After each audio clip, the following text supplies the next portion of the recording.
Doctor সাহেব, মোৰ এটা ডাঙৰ সমস্যা হ'ল। কোৱা আকৌ কি সমস্যাত ভুগি আছা? ছাৰ, খোৱাৰ পাছত ভোক নালাগে, টোপনি দিলে চকু মুদি নাথাকে। এয়া মোৰ জ্বলন্ত সমস্যা। আপোনাৰ সমস্যাৰ কাৰণে আমি খুবেই দুঃখিত। প্ৰথম সমস্যাৰ কাৰণে আপুনি খোৱাৰ আগে আগে নাখাব। চাব 5 দিনমান পাছত আপোনাৰ খোৱা এনেই টানিব। ছাৰ, দ্বিতীয় সমস্যাটো কি হ'ব?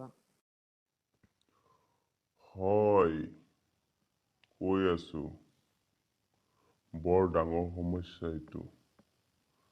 টোপনি দিয়াৰ ঠিক 3-4 মিনিট মান আগত এই ঔষধটো চকু আহে পাহে লগাবা।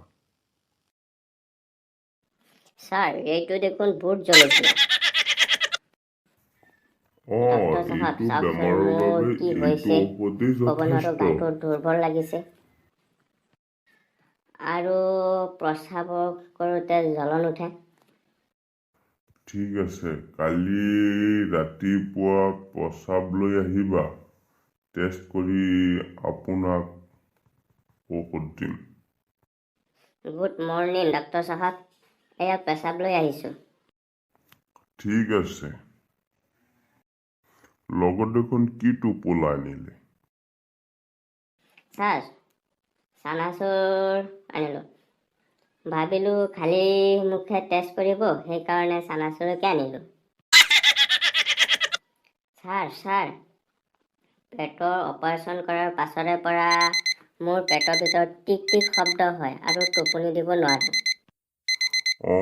সেইকাৰণেতো কওঁ যে মোৰ হাতঘড়ীটো ক'ত গ'ল। এনেধৰণৰ জোকছ ভিডিঅ' পাবলৈ আপোনালোকৰ টাইম1 চেনেলটো ছাবস্ক্ৰাইব কৰিব, লগতে বেল আইকনটো টিপি দিব। ভাল লাগিলে লাইক কৰিব, কমেণ্ট কৰিব। Bye bye.